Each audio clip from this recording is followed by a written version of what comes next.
Guys, welcome back to another video. Thanks for joining me today.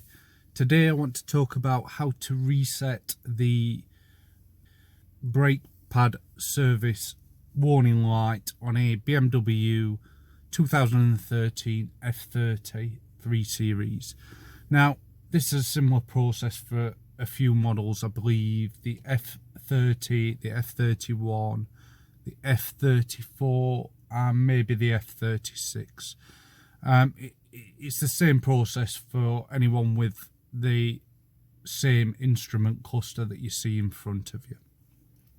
And this is a warning message that I've been having for approximately just over the last 2,000 miles, and I'll just show you guys. So I'm just going to turn on the ignition. So 2,100 miles as it happens, you can see there, look. And I've been getting this message on the iDrive.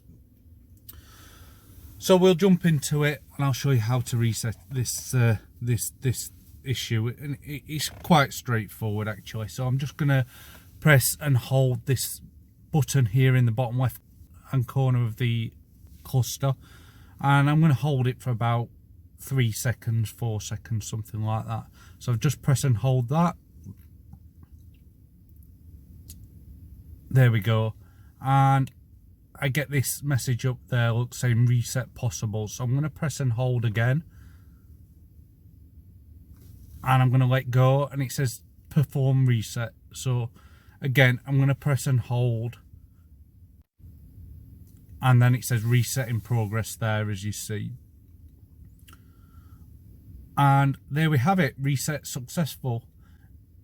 Pretty straightforward process. And I can now start clicking through other, well, not clicking, pressing through other options, look, as you can see. But I'm not going to do that today. As it happens, everything's green at the moment. So simple as that, guys. I'm just going to turn the ignition off, and I'm just going to turn it back on just to make sure that warning's gone.